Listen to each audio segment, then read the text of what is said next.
الحمد لله نحمده ونستعينه ونستغفره ونؤمن به ونتوكل عليه ونعوذ بالله من شرور أنفسنا ومن سيئات أعمالنا من يهده الله فلا مضل له ومن يضلل فلا هادي له وأشهد أن لا إله إلا الله وحده لا شريك له وأشهد أن محمدا عبده ورسوله أما بعد فإن خير الحديث كتاب الله وخير الهدي هدي محمد صلى الله عليه وسلم وشر الأمور محدثاتها وكل محدثة بدعة وكل بدعة ضلالة وكل ضلالة في النار.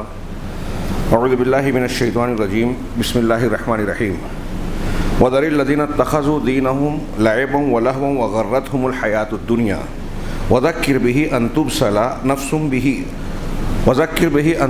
نفس بما كسبت ليس لها من دون الله ولي ولا شفيع وإن تعدل كل عدل لا يؤخذ منها أولئك الذين أبصلوا بما كسبوا لهم شراب من حميم وعذاب أليم بما كانوا يكفرون.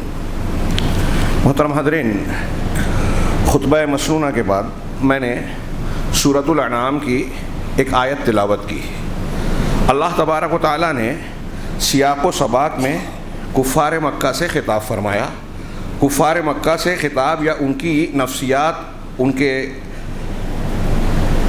افکار، گمراہیوں کا تذکرہ کرتے ہوئے اللہ کے نبی صلی اللہ علیہ وسلم کو خطاب کر کے کہا وَذَرِ الَّذِينَ اتَّخَذُوا دِينَهُمْ لَعِبًا وَلَهْوًا، کہ آپ ان لوگوں کو چھوڑ دیجئے، ان سے کنارہ کشی اختیار کر لیجئے، علیحدہ ہو جائیے، جو اپنے دین کو کھیل تماشا بناتے ہیں. لعب اور لہو، کھیل کود، کھیل تماشا، ایسی لذت کی، تفریح کی چیزیں جو بے فائدہ ہیں.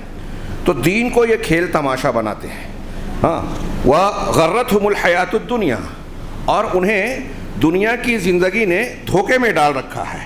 علامہ ابن کثیر رحمہ اللہ نے دنیا کو لہو و لعب بنانے اور اس کی زیب و زینت میں مست ہونے کا مفہوم بتاتے ہوئے کہا کہ جو کافرین کا رویہ ہے کہ اللہ کو، ایمان کو، آخرت کو فراموش کرتے ہیں، اسے سنجیدگی سے نہیں لیتے اور سب کچھ دنیا کی زندگی کو سمجھتے ہیں، اس کی لذت، زینت، دنیا کی دولت اور چاہت میں اس طرح مست ہوتے ہیں کہ آخرت اور اس دنیا میں پیدا کیے جانے کے مقصد کو فراموش کرتے ہیں.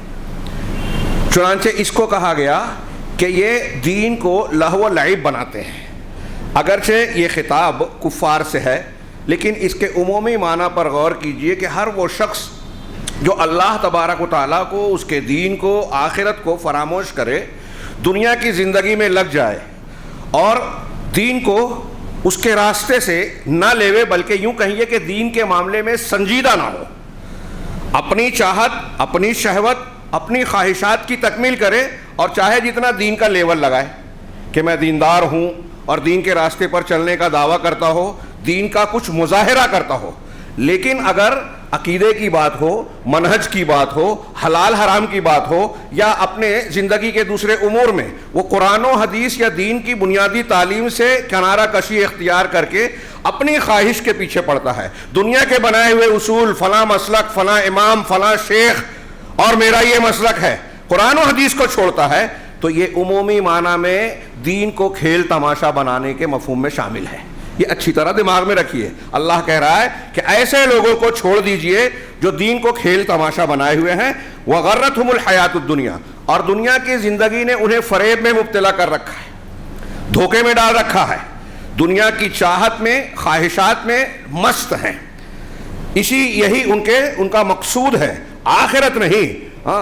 وَذَكِّرْ بِهِ، اب یہاں اس کی تھوڑی سی تشریح کرے. عبد الرحمن بن ناصر السعدی رحمہ اللہ نے اس کی بڑی پیاری تفسیر کی. انہوں نے بیان کیا کہ انسان کی اصل دنیا میں آنے کی کیا ہے، مقصود کیا ہے.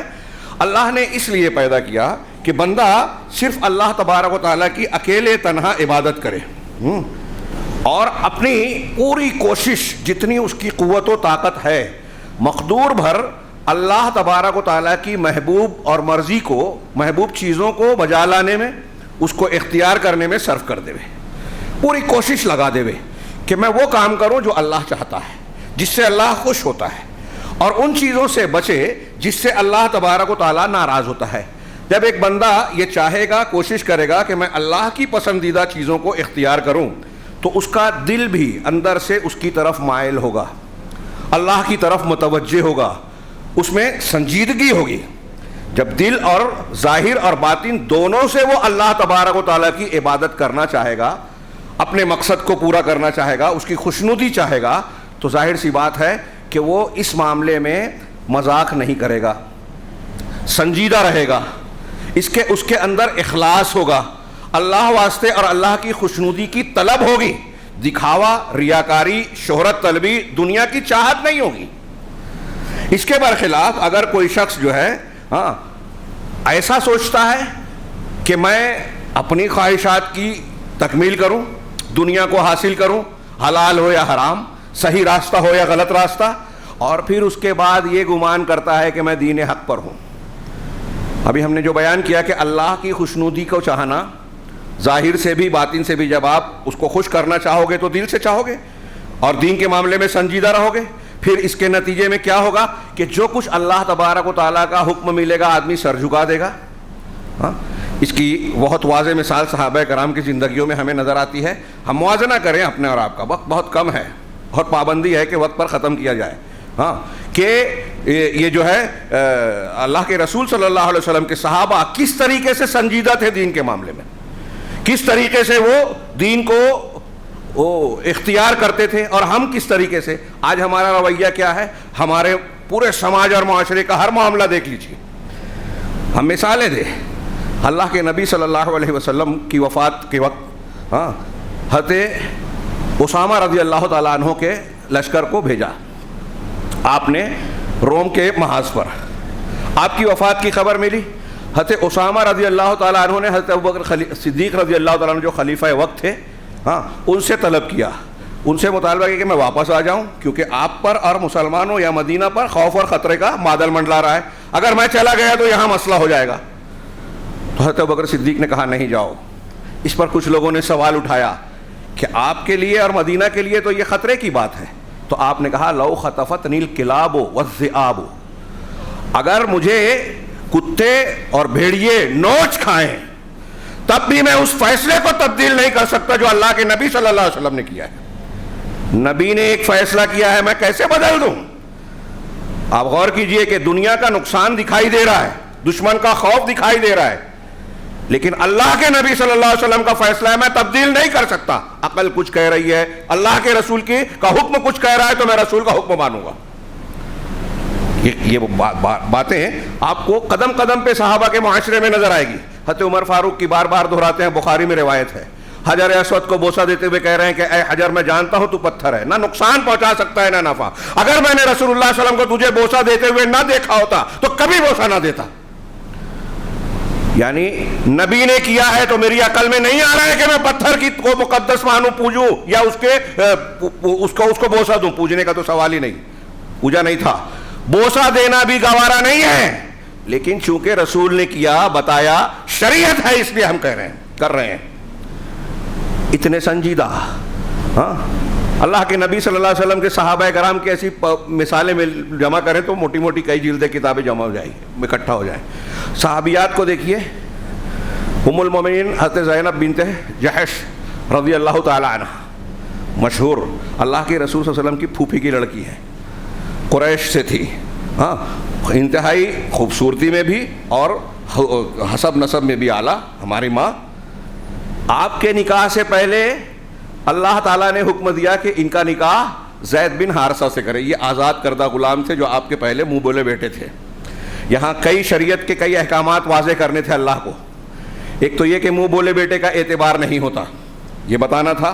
دوسرے یہ کہ اونچے خاندان اور نیچے خاندان کا لحاظ شریعت میں نہیں ہے، یہ قریش کی تھیں اور وہ آزاد کردہ غلام، دونوں کا نکاح کر دیا جائے کہ اگر تقویٰ ہے، ایمان ہے تو خاندان برادری نہیں دیکھی جائے گی۔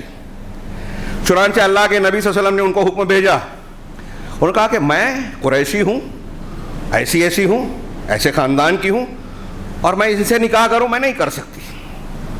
اللہ کے نبی صلی اللہ علیہ وسلم نے انتہائی نرمی سے کہا کہ نہیں، تم ان سے نکاح کر لو۔ ابھی یہ بات چل رہی تھی کہ سورہ احزاب کی آیت نازل ہوئی، ما کان لمؤمن